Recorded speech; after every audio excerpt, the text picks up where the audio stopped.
On this day in 2017, the president of Zimbabwe, President Robert Mugabe, stepped down. He ruled the country for more than 3 decades.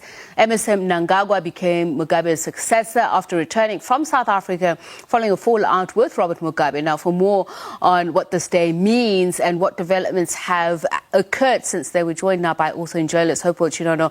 Hopewell, a very good evening to you. So take me back to this day. Where were you specifically?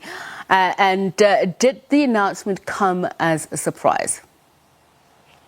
When the coup happened, I was in the United Kingdom. I was surprised because we never thought that Emerson Mnangagwa and the military would do a coup to remove their long-time leader Robert Mugabe, because they'd taken they've done a lot of things together. I mean, from the 80s with Gukura Hundi to 2006 Murambachina, post-election violence in 2008, the rigging of elections, the looting of public funds. So they've done a lot together. So it took people by surprise, because we never thought that it would happen in Zimbabwe and, more importantly, in Southern Africa and be accepted. What I found quite intriguing when the SABC was covering the elections, then we're speaking to people in Harare, particularly in Bulawayo. It was interesting to hear those who are not even ZANU-PF supporters saying, give Emerson Mnangagwa a chance. He could be the change that we're hoping for. What do you think is the political climate now? Do those people still stand by that? Or, as some authors suggested, that they've gone from the pan into the fire, so to speak? Well, I'm one of those people that thought that nobody could be worse than Robert Mugabe. The bar had been set so low, it was on the floor. So you could only go up. But surprisingly, as you correctly put it, we jumped out of a frying pan into a fire. There was a lot of international goodwill that was ready to see Zimbabwe do well. The region, including your own country, South Africa, we're ready to participate in seeing Zimbabwe do well. But unfortunately, the new government of Emerson Mnangagwa, assisted by the military, they've really regressed. To give you an idea of how bad things are, the World Bank says that poverty has gone up. It's now at 50%. 7.9 million Zimbabweans don't get 3 square meals. They go to bed on empty stomachs. The economy is contracted by 16% since the removal of Robert Mugabe from power. And inflation has gone up from 3% in 2017, the day Robert Mugabe was removed. Right now, it's at about 55%. So all those people that you mentioned, including myself, we were greatly disappointed by the failure of the Emerson Mnangagwa regime and by the president himself, his failure to do things that were so simple, like align the laws to the new constitution, which came into place in 2013, to stop repression, to stop the looting of public funds in the plan of the nation's natural resources.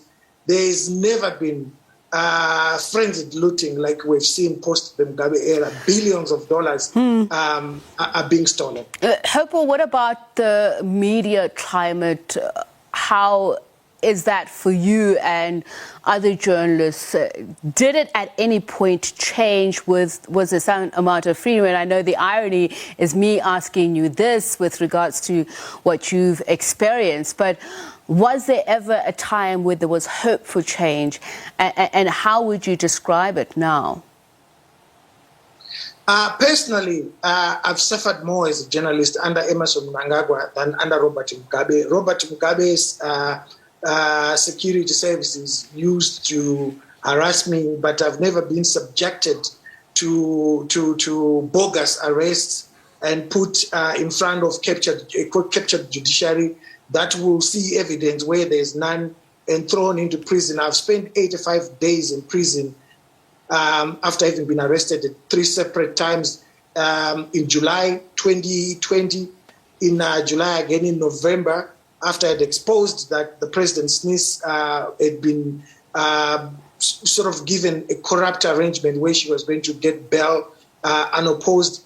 I was arrested on the 8th of November this year in 2021 for something I did not do using a law that did not exist. At least with Mugabe, you would go and make a law, although it was draconian, you would then come back and say that you've broken the law. But if you look largely at what has been happening during the Mugabe era and now, nothing has really changed. Things have gotten worse in terms of the media.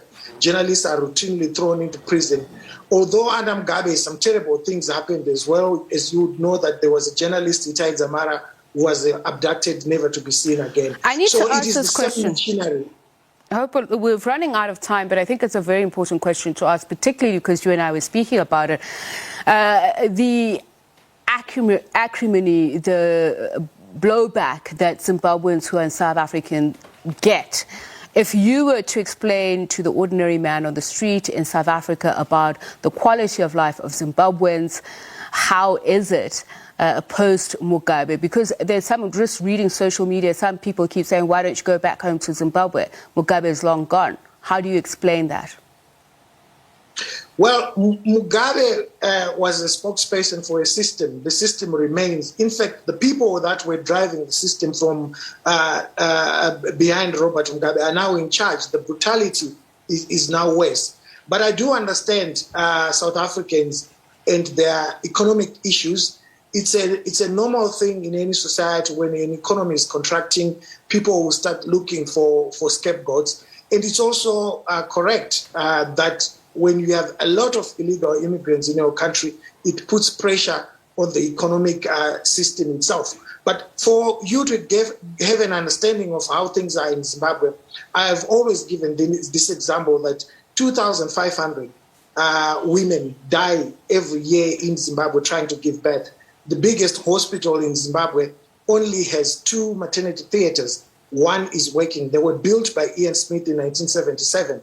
And ZANU-PF has not built a single maternity theater at the biggest hospital in Zimbabwe. So when you find women who are afraid of dying whilst they're pregnant coming to South Africa, you must understand that this is the background. But in order for South African viewers to understand how ludicrous the situation is, a maternity theater costs $37,000 US to build. A Land Cruiser will cost the same amount of 15 maternity theaters. And yet the government of Zimbabwe, the government of Emerson Mnangagwa, buys hundreds of Land Cruisers. So it's not that we do not have the resources. The resources are there. It's not because of sanctions that this government always uses as a scapegoat. It's because that public funds are being looted, money is being misappropriated, and highly incompetent people are in charge of the state. Hopewell, thank you so much for that. Hopewell Chinono is a journalist and author speaking to us about the anniversary of Zimbabwe's former president, Robert Mugabe, stepping down on this day.